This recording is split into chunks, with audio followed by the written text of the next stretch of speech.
speaker of the symposium. Uh, we have Parshva Shah ji. Uh, he is going to talk about reframing Dharma, uh, the Jain Mahabharatas and their distinctive retellings.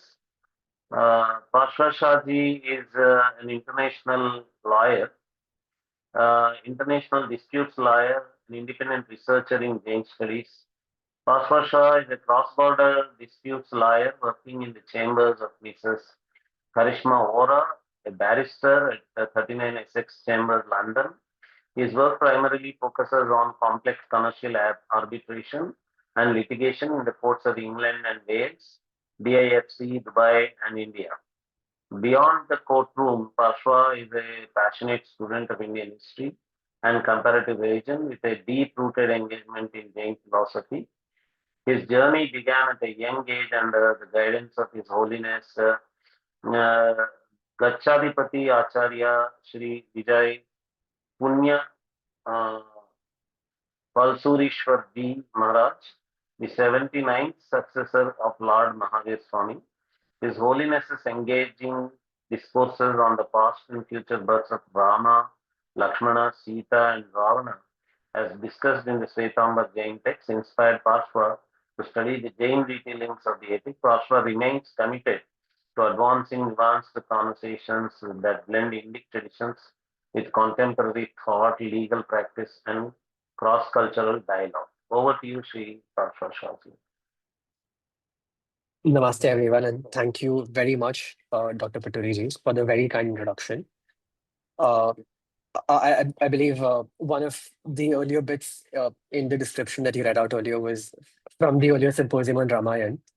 But I am, of course, like everyone present here, very thankful to my Guru Bhagwan, who, sort of also connected me with the tale of the Mahabharata. And everyone present here would fairly have known that just like different Indic traditions have their own version of the Mahabharata, uh, even the Jain religion does, the Jain Dharma does. And uh, what really drew me to studying the Mahabharata was a conversation that I had with my guru at some point in August 2021. So this is in the days following COVID. And the environment and being indoors had sort of gotten to me, and I was feeling debilitated. So one day I asked my Guru Bhagwant, the lead Gachadipati Shriji, uh, you know, well, we've spent over a year in the lockdown, and that's a year of little to no exercise, and I haven't been able to do any tapasya or any sadhana, and now I want to advance on this path, but I think I feel quite weak, and I don't think I can go on at the pace that I wished to see myself. And he paused for a few seconds, and he smiled at me, and then without giving any any motivational answer at the outset, he narrated a story. And this story appears in the Jain Mahabharats towards the end, where, because of certain reasons, uh, Mahasati Draupadi is abducted by Narad, at abducted by another king in another island altogether. So many of you who are well versed in the Indian traditions would know of the Jambudvip, and outside of which we have oceans and then we have other islands. So between this island and uh, uh, between this island and another, we have the Lavan Samudra. So Draupadi to another king in another kingdom who is smitten by her, and he wants to marry her. And since he can't seem to figure out any other way, he lifts using his vidyas Draupadi with her bed, and moves her to Upper Kanka, which is the capital of his empire. Now, when the day breaks, the Pandavas obviously, open Draupadi's chambers and no one is able to find her. Her maids are unable to look for her. And in wake of all of these circumstances, there is absolute chaos in the entire city of Hastinapur. And they look in the entire city as well, but no one's able to spot her. Ultimately, they seek the help of Shri Krishna, who, as we will see, is also a cousin to the Pandavas. And Shri Krishna, very the wise man that he was, he very clear, very quickly learns that this is something that is orchestrated by Naraji. Uh, and using his network of spies, etc., he finds out, with not much difficulty, that Draupadi is not only not only is she missing from this city and this empire, but she's in a totally different kingdom altogether, in a different island. And so uh, they find the exact location where she's present. And then comes the difficult task of crossing the massive ocean, which is known as the Lavan Samudra.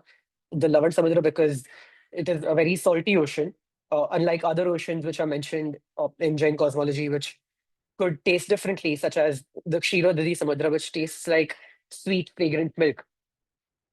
And with Sri Krishna's might, the Pandavas and Sri Krishna, they're able to reach there and they camp outside the city. Uh, they've assessed what kind of might this king has, how large his army could potentially be. And then Sri Krishna uh, just asks one simple question. Do you guys want to go in and, sort of attack, or do you want me to go? Of course, this is after they held negotiations with the king, and the king was adamant to turn in Draupadi. So the Pandavas readily said, "Oh, look, we're five of us. Of course, we can go." They tell Shri Krishna, "Prabhu, you don't need to uh, go because we're five of us. We have more strength combined. So we'll make sure that we conquer him and Draupadi comes back to us safely." And they, they wage a war, and within a very short span of time, they retreat defeated, the Pandavas. And uh, Shri Krishna, he asks them what exactly happened, and he hears the entire account, and then he decides to go himself, attack the kingdom, the army, and rescue Draupadi, and he's successful. And within an even shorter span of time, he's able to, win Draupadi back. So when Shri Krishna returns with Draupadi, of course, they all, embrace her. But the immediate next question is, what is it that you did different that we did not do? Because we were five of us, and it was only, one on the it was only you, a single person on the other hand. And at this point, Draupadi, at this point, the Pandavas very nicely, I'm sorry, Krishna very nicely in one sentence gives an answer. He says, "Look, when you went there, tell me again, what is it that you said?" And so the Pandavas repeated it. They had told the king, "At the end of this war, either you will remain or I will remain, or we will remain," which is to say that either you die today or we die, but one of the outcomes is definite, which is positive, sure. But Krishna said that this was a deficient statement to make. This is not assertive enough. And so when Krishna went, he said to the king, "Look, at the end of this day, you are going to be defeated and I am going to be victorious. I alone will triumph." And it was this confidence that he had in his mind that ultimately led him to win the war. So my Guru Bhagavan portrayed this in a completely different, and he extrapolated this to a more spiritual context. He said that, look, it's all about what kind of confidence you have, what kind of assertions you make. Because when not just making a positive assertion is not sufficient. You need to be sure that you are going to be successful And when that reflects in your mind, it will reflect in your speech.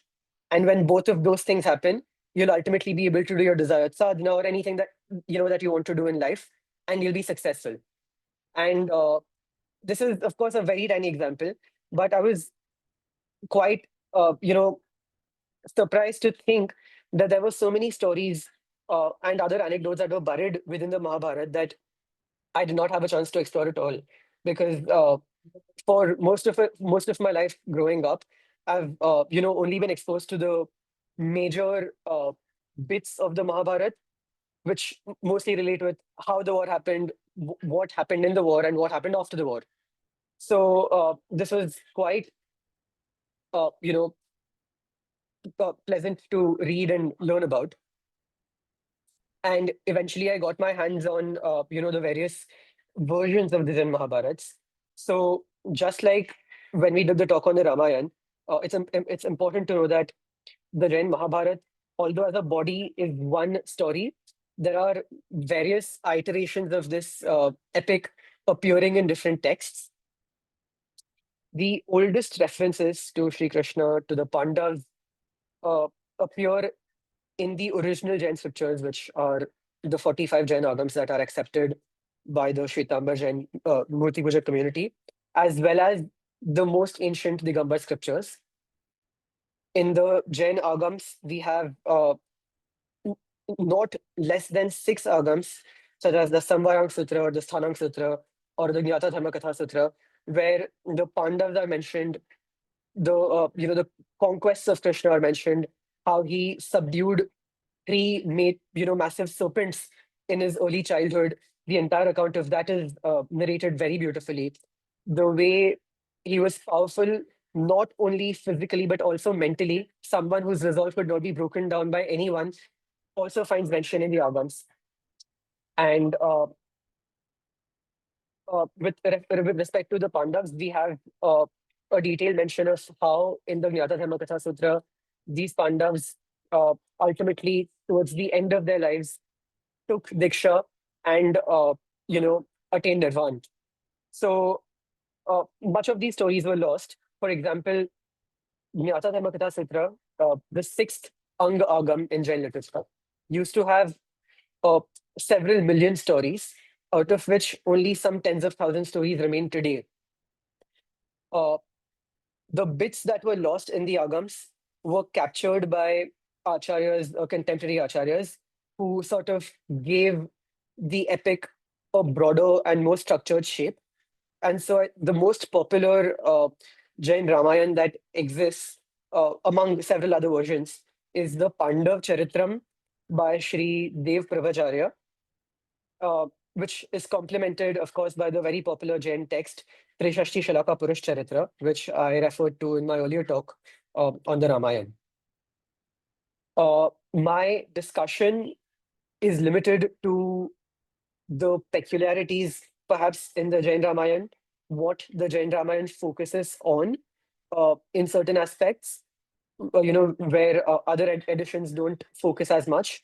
Alternatively, where it is silent, uh, you know, uh, in cases where Vyas Maharshi's Ramayana is sort of more vocal about certain things. So the Pandav Charitram begins with the description of the first Tirthankar of this half time cycle, that is Sri Rishabh Dev Bhagwan, also known as Adinath Bhagwan, uh, who in the Jain tradition and also in certain uh, Hindu, in certain Hindu texts, in certain Vedic texts, find mention as the first monarch of this Bharat Kshetra, of this larger part of the Indian subcontinent. He had 100 sons, including Bharat Chakravarti, who's after whom the country was named Bharat, the subcontinent was named Bharat. One of these 100 sons was named Kuru, and each of these 100 sons was assigned a specific region, uh, you know, a specific portion of the Bharat Khand of the Ārya Desh, which and this division was done at the time when Rishabdev Bhagwan himself was giving up all worldly duties, all monarchical duties, and embracing monastic vows. So one of the 100 sons was called Kuru, and the region that was assigned to him got to be known as Kurukshetra. Similarly, other regions in India, such as Ang, Bang, Kaling, all of these are said to be named after the various sons of Bharat Chakravarti. And Kuru had a son whose name was Hasti. So uh, the city of Hastinapur was named after him. The Granth very nicely mentions uh, that Hastinapur was a city, and this is, of course, in very rich alankars of Sanskrit, which I attempt to translate very poorly in English. But the Granth basically says that Hastinapur was a city where poverty was poor. So poverty was so scarce that there was no poverty. It was a place where adharma or oppression itself was oppressed. It is. It was a city where fear itself was frightened, and it is a city where no criminals were arrested, but only injustice or immoral behavior was arrested and punished. So lakhs of kings ruled uh, in this city after after King Hasti, and there are 12 Chakravartis that are mentioned in Jainism. May I refer to once again the concept of the 63 Uttam Purush or illustrious Purush in Jainism, which comprises the 24 Tirthankars, the 12 Chakravartis, and a trio of 9 Baldevs, Vasudevs, and Prati Vasudevs, where Baldevs and Vasudevs are brothers, half brothers, and Prati Vasudevs are redeemable villains. All of these, uh, some of these go to a good place after their death. They might go to Moksha, they might go to Devlok. Uh, some also go to Narak. Ultimately, all of them find their way. And if not in this birth, then after several countable or countless births, they will find their way towards Moksha. But the qualities that they display early on, even when they're not, even when they're precautious uh, in their development, is what distinguishes them as an Uttam Purush. So, of the 12 Chakravartis, uh, one of the Chakravartis is called Sanat Kumar Chakravarti and was born in this lineage of Hasti. Subsequently, 3 Tirthankars, the 16th to the 18th Tirthankar, Shantinath, Kuntunath, and Arnath, were born as Chakravartis and Tirthankars both. And they were also born in the same lineage. Uh, all of the kings up until this point either went to Moksha or they went to Devlok, but nowhere else. So we can imagine that the lives that they led were also pious, and not one person in succession turned out to be immoral. Uh, Eventually, we hear of the birth of King Shantanu, and the Granth mentions, it talks largely about the kind of virtues that he had. There was one vice, however, that was present in him, and that was he was very fond of hunting. Rather, he was addicted to hunting. One day, uh, he chases some deer into the forest, and the woods seem to be very deep. So he gets to the heart of the woods, and he sees that in the middle of the woods, in a very isolated region, there is a 7-storied palace, and the palace is studded with beautiful gems, and it's the most ostentatious building that he's ever seen. So he's quite curious to to see who lives here in the midst of these woods. He goes up and he meets Ganga, who is a daughter of Janu, King Janu. And she narrates that, there was a prophecy that King Shantanu would come, chase some deer into the forest, and the person who will come meet you in your palace would be no one else but King Shantanu, and you're destined to marry him. So they end up marrying. Uh, well, Shantanu is smitten, so he pleads her, and Ganga agrees, but she says that I have one condition, and my condition is that whatever condition I impose, whatever I ask you to do, you will always obey. You will never, sort of do ullanghan of my vachan. You will never transgress my word.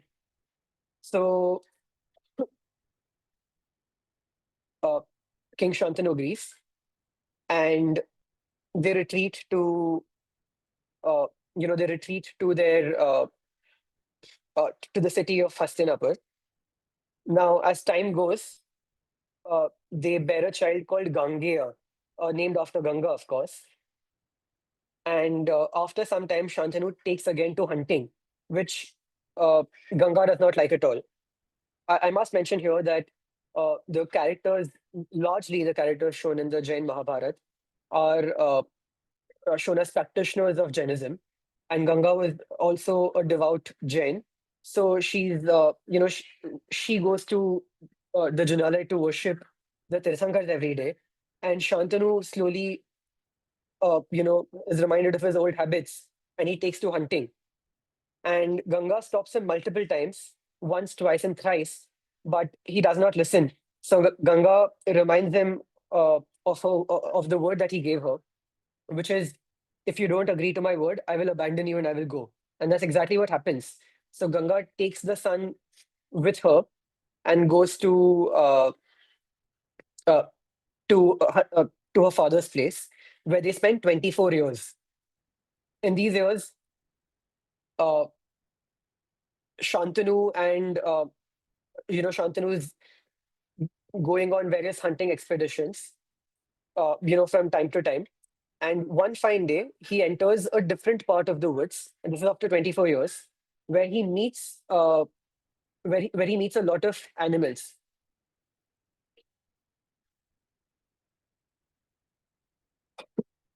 Uh, and he sees that the number of animals that abound in this part of the forest are nowhere seen. So he's quite tempted to hunt as many as he can. And eventually, uh, as he goes in deeper, there is a kid that stops him. And the kid says, "Look, this is my area. If you want to kill these animals, you'll have to kill me first, because these animals are all, given refuge by me, and I will not let you harm any of these animals." And so they're about to wage war.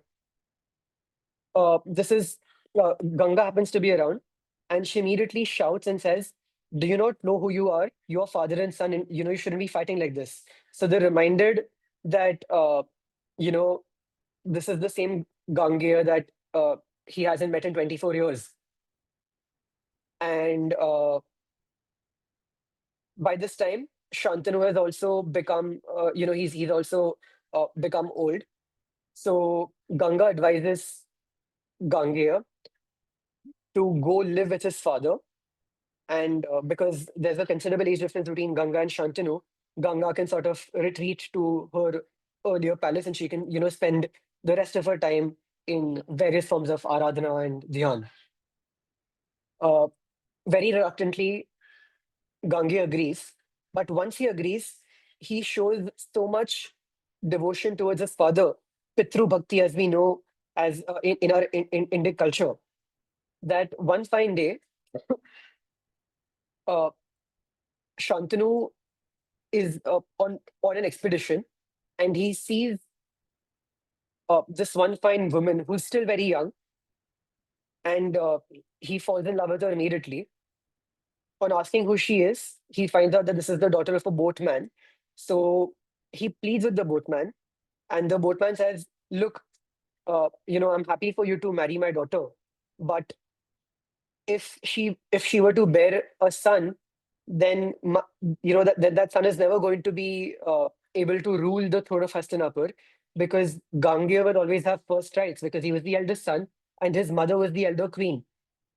And Shantanu was very distressed, and he was so madly in love with her that he kept silent for several days. Gangeya eventually found out that this is what is bugging my father, and he secretly goes to meet the boatman and he pleads with him, and he says, "Look, I can assure you that I will not touch the throne, uh, and uh, I'll let your son be." So the boatman says, "Okay, well, I believe you. You're a good man, but that does not completely allay my worries. What I'm also worried about is you might not claim the throne, but what about your offspring? They can very well lay a claim to the throne." And at this point, out of sheer devotion for his father, this young Gangeya takes the Brahmacharya Vrat, a lifelong vow of celibacy, and he decides that he will never marry or engage in, in basically any sensual pleasures. Earlier, when he grew up in the woods with Ganga, he had already followed the vow of ahimsa to a great degree by protecting the animals in the forest. And now, with the added vrat of brahmacharya, which has been hailed in the scriptures to great degrees, and additionally his Pitru Bhakti, these three qualities made him very famous. And the vow that he took, the pratigya that he took, was a Bhishma pratigya, a very serious, a very grave pratigya, uh, because of which he became renowned as Bhishma, who is the Bhishma Pitamaha that we know in the Ramayana. We have later, so that is how the Pandav Charitram begins. And then after discussing the origins of Bhishma, there is a detailed discussion of the lineage of Bhishma and, well, Bhishma's cousins and his family. The story pauses for a bit and then looks at another set of lineages. So the lineage from Sri Rishabdev Bhagwan was known as the Ikshvaku dynasty, in which 24 Tirthankars were born, and also uh, King King Hasti, King Shantanu. Uh, I must correct myself. 22 Tirthankars were born in the Ikshvaku dynasty, including several other kings and Shantanu, Bhishma, etc. Two other Tirthankars, that is the 20th and the 22nd Tirthankar, Shri Muni Suvrat Swami and Shri Neminath, were born in the Hari Vansha. This just occurred to me. Uh, and so King Lord Neminath, who is the 22nd Tirthankar, his cousin, as we will see, is Shri Krishna. His forefathers, his ancestors, they were also born in the Hari Vansh. So the dynasty, the sort of lineages mentioned in Trishashi Shilaka Purush Charitra as well as Pandav Charitram, they sort of add up to give a detailed description of how many children were born by so and so king and where exactly you will be able to trace back, you know, Neminath, Krishna, their fathers, their various wives, etc. There is also a lot of focus, especially in Trishashi Shalaka Purush Charitra, on Vasudev, who was Sri Krishna's father. In fact, uh, one of the most popular Prakrit Granths that students of Prakrit study is Vasudev Hindi. Hindi is to sort of roam around, and it is a word of Maharashtrian Prakrit that has actually also seeped into the Marathi language. Uh, there's a beautiful story about how Vasudev, in his previous birth, was not born with the best looks, and so he took Muni Diksha. He became a sadhu, and the elder monks sort of stabilized him in dharma, and you know ensured that his only focus behind doing all of these kriyas was to reduce his attachment and aversion, and with the aim of eventually attaining moksha. Towards the end of his life, however, he sort of is reminded of how he was born with not so good looks, and how he would like to be born, with the best looks possible in his next birth. Now, this thought is described in Jainism as a nidan. It is an impurity in the sadhana which sort of slows you down or deviates you from your path. Thankfully, in Vasudev's case, it had the former effect, and so in his next birth, uh, Vasudev, who could have continued his sadhana much earlier, was born with such karma that gave him the best looks, but with that, he was also, uh, for a good portion of his life, attached to the world and worldly pleasures. And so, as he roamed around the earth, wherever he went, girls would go crazy after him, and he ended up marrying 72,000 women. Of these 72,000 women, uh, what is interesting is that 71,998 women all went to moksha in the same birth. They all attained nirvana in the same birth. Two wives. that is Devki and Yashoda. Both of these were born, both of these went to Devlok, and from there they are going to become, both of them are going to become Tirthankars in the future. So the kind of souls that Vasudev had as companions also sort of shows the degree of good punya that he had on the other hand. And then, of course, there is much talk about the birth of Balbhadra, who is originally named as Ram, and Shri Krishna. There is also, with some variations, discussion about the prophecy of how the eighth son of uh, Devki is going to slay Krishna, slay Kans.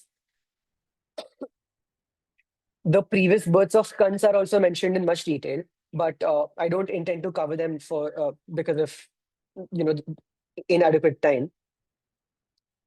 The story then progresses towards back to the Ikshvaku dynasty, where eventually in the Kuru Vansh you have the Kauravas and the Pandavas, and even when they grow up, they've all grown up together.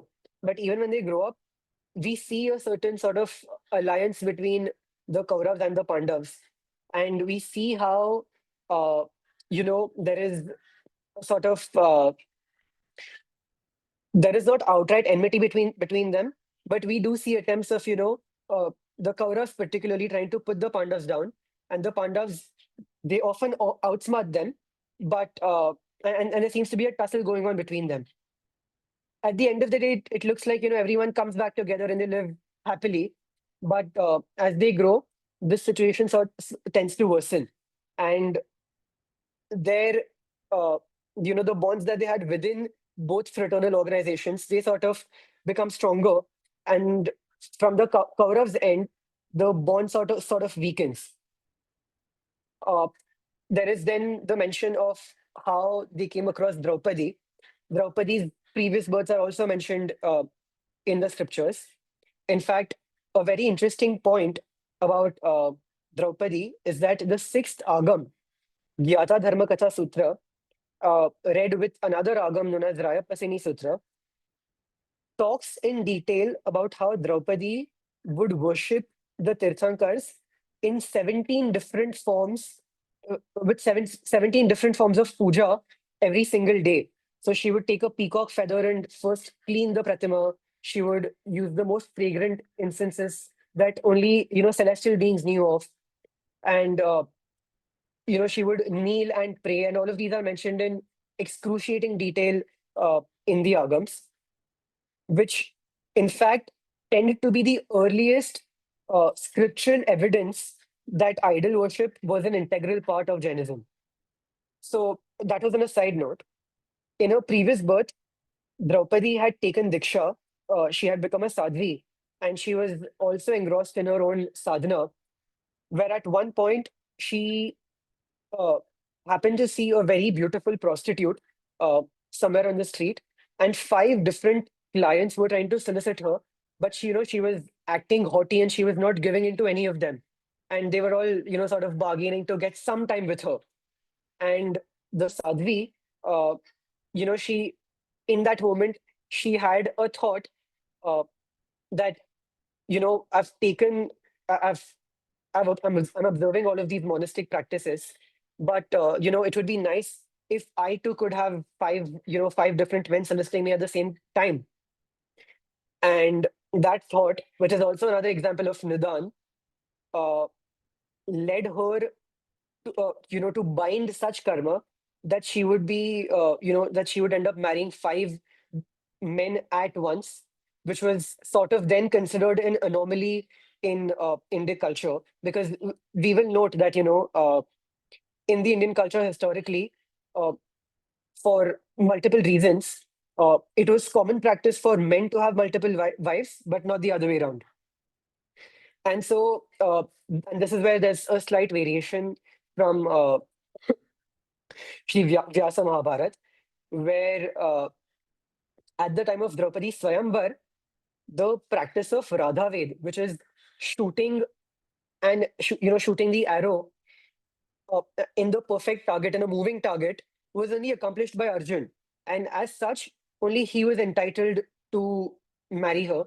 But as soon as she puts the Swayamvar Mala, the garland on Arjun's shoulders, because of divine intervention, everyone sees that the garlands have quadrupled, and all the five Pandavas are wearing the same garland. And so everyone's suddenly in, the whole palace turns chaotic, and they wonder what happens. And the devtas, they proclaim from the skies that this is simply because Draupadi had her previous karma, that she needs to that she needs to marry five different men altogether. When Draupadi comes back, when Pandavas come back with Draupadi uh, to Kunti, their mother, uh, Kunti asks about how they fared, and the Pandavas very happily say that we've got something for you, and they actually meant to refer to Draupadi. And at that time, Kunti also says, okay, if you've got something, then just like you've shared everything growing up, you should also share this. And Kunti had no idea that they were actually referring to Draupadi here. And so ultimately, it was decided that each of the brothers would have definite days of the week with Draupadi, which I think is a common theme in multiple Mahabharats. Uh, Another interesting theme is that of Dronacharya and Arjun, where the Jain scriptures also add additional verses from the Agams about Vinay. So there are, of course, very famous examples of the bond that Dronacharya and Arjun had. And we know that uh, even though the Vidya that maybe Ashwathama did not have, uh, Arjun had mastered. And the only reason behind that was Vinay. Uh, there is the popular example, uh, which I think again is a common theme, where Arjun and Dronacharya are walking together in the forest, and it's the end of the day, and Dronacharya is very tired, so he sleeps in Arjun's lap, and it's a wild forest, so there are wild scorpions roaming around, and scorpions. One scorpion stings Arjun's thigh, and Arjun is very careful not to pluck out the scorpion, because if he moved even a little bit, he knew that he would end up disturbing his guru's sleep, and he did not want to do that at all. So the entire night he endured the sting of the scorpion. When the day broke, Dronacharya woke up, and he saw that there's blood on Arjun's lap. So he immediately shouts, and he asks what happened. And Arjun narrates everything. And Dronacharya is so impressed by his Guru Bhakti that the the place that he ends up, the place that he carves in Dronacharya's heart remained a very special one. And we, of course, know that in context of what happened with Eklavya later. So at this juncture, subsequent Mahabharats after the Pandav Charitram and Trishashi Shalaka Purush Charitra, they import verses from the Agams and other Jain scriptures to talk, to use this as an example of how even in the spiritual field, Vinay, Bahuman, devotion and absolute surrender towards the Guru are so important that only when you're able to make a special place in the Guru's heart will you be able to excel in your field. The Guru might give the same amount of knowledge and training to everyone, but unless the disciple goes, beyond the ordinary ways and sort of, and this is not feigning it, this is when the disciple, themselves have so much respect for the Guru, that the Guru ends up giving, or the disciple themselves end up learning more than they would have, than they would otherwise have. Uh, there is then the story of the various brothers and sons of Krishna, which is also interestingly a part of Pandav Charitram here.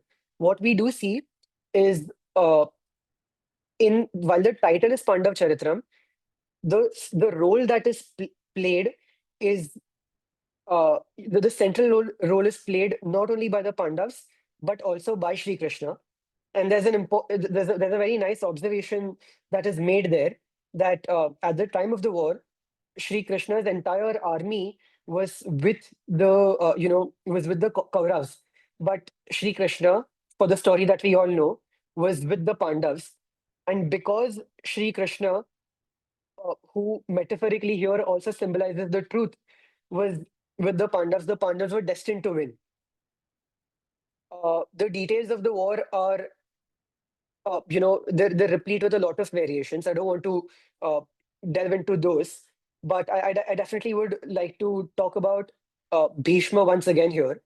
When he's nearing his deathbed, the Pandav Charitram and Trisha Shishilaka Purush Charitra both mention that he renounced his attachment to, with the world, and he undertook Anshan, which many might also known as Santhara. So he gave up all sort of foods and liquids, and he withdrew from all consumption of not only foods but also worldly thoughts. And he sort of embraced the nature of his own true soul. When he's about to pass away, he calls Duryodhan once again and says, "Look, this war is futile because the truth is not with you." Duryodhan, uh, uh, even though he's portrayed as the villain, the good qualities that he had are also lauded without any shame in the Jain scriptures. Instead of, outright defying Bhishma's words because he was reluctant to stop the war, he simply, as cultured people would do, hangs his head down in shame without saying a word. Bhishma understands, and he's sorry about it, but there's nothing more he can do. And because of the pure brahmacharya and ahimsa that he followed throughout his life, he ends up going to the 12th Devlok, which is the highest, uh, you know, form of Devlok in Jainism. Uh, Another point which I forgot to mention, and this pertains to the origin of the Mahabharata. The We all know that there are various trigger points that ultimately culminated in the Mahabharata. One of which we know is Draupadi's conduct in the Pandav Charitram as well as Sri Shashti. This occurs in a slightly different context. The Pandavas have made a brand new palace in Indraprasth using various gemstones, etc. And the Kauravas are invited there. So Duryodhan, one fine day, he comes to visit, and the floor is made of such a good quality of quartz crystal of sphatic that uh, when Duryodhan entered the palace and he's sort of walking his way towards uh, uh, towards the court, the stone is so transparent that he thinks that he's stepping into a pool of water. So he sort of lifts his dhoti and he places his next foot forward, and of course the next moment he realizes that the surface is very hard, and Draupadi's been watching all of these things. He crosses that section, and now he sees another similar section which he thinks is a hard surface, but that was another form of crystal that was used, uh, which sort of gave the illusion that the next section was also a hard surface where it was actually a pool of water. So Duryodhan puts his foot forward into the next section, and now his clothes are all soaked in water. He's drenched, and Draupadi cannot stop laughing. And at this point, she very, immodestly mocks Duryodhan uh, by saying that the son of a blind person are also destined to be blind. And this enrages Duryodhan particularly and the Kauravas, which in turn leads to the Mahabharata. So this is identified as the trigger point or the starting point of the Mahabharata in both the Jain versions. And so, whenever Acharya Bhagwans do expound on this version, they often talk about how important it is to sort of exercise the restraint on our speech. There might be situations where we're just having a laugh at someone, we're having a dig at someone, or we might think that their family or their friends, but you don't know what's going on in the other person's mind.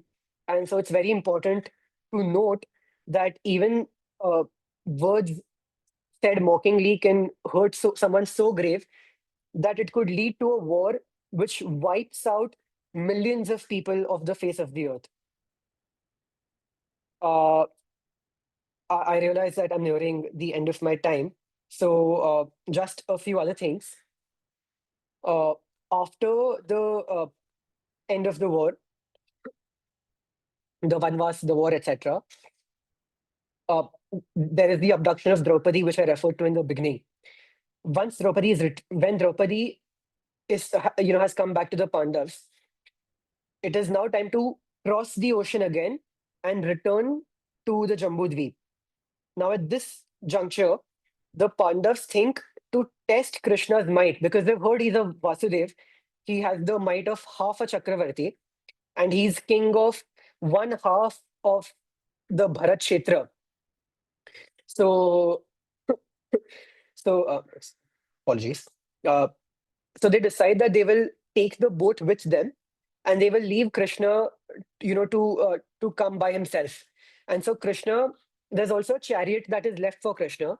And so Krishna has to carry the chariot in one palm of his hand and use the other arm to swim across the Lavan Samudra, which is millions of yojans, which is you multiply it by 13 and that'll give you 13 times more kilometers. So he swims across this ocean and then he meets the Pandavas, who are all having a laugh. And, Krishna asks him, "What's wrong with you? Why did you leave me there?" And they say that we were just testing your might. At this point, Krishna is so enraged. He says that I helped you win the entire war of the Mahabharata. And is this how, is this what you think of me? And being the Vasudev, he banishes them from his empire. So they have to abdicate the throne of Hastinapur and they're wandering homeless now. Srimati Kunti intervenes, the mother of the Pandavas and also aunt to Krishna, and she pleads with him and says, "Look, you are the Vasudev, you're the emperor. You, we're your family. Please give my children some space." So he asks them to go to the south, where they found a city which is known as Pandu Mathura, and they live there. And then there is a detailed description of the burning of Dwarka, etc. At the end of which, uh, when Krishna is near his deathbed, he sends a message to the Pandavas, which is cousin Jara Kumar, who who tells them about the futility of the world, etc. The Pandavas also attain Vairagya, and they take Diksha, and they all become extremely well versed in the scriptures. Now, one fine day, they hear that their cousin, Shri Neminath Bhagwan, the 22nd Tirthankar, has taken the Anshan Vrat and he's soon going to attain Nirvan. So they all are making their way towards Girnar in Gujarat, in the Junagadh district today. And this is the last portion of Pandav Charitram, as well as the section on Pandav Charitram in Trishashi Shilaka Purush. They are 12 yojans away from Girnar, and they hear on, they hear that Shri Neminath Bhagwan has attained Nirvana on this day. And as soon as they get the news, they're very grief struck. At the same time, uh, they have taken a vow that they will not consume food or water till they see the Lord. And since this is not possible, they decide that they will continue their fast because there is no scope to break it now. And they see that Shatrunjay, which is in the town of Palatana, again in Gujarat today, was nearby.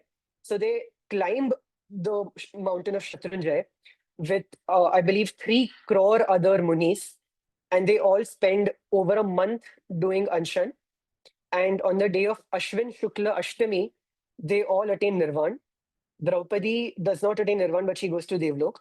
Before attaining Nirvan, Yudhishthir Muni, being the eldest, also gives a sermon uh, on the futility of the world and how they came about, how they came to the place where they are.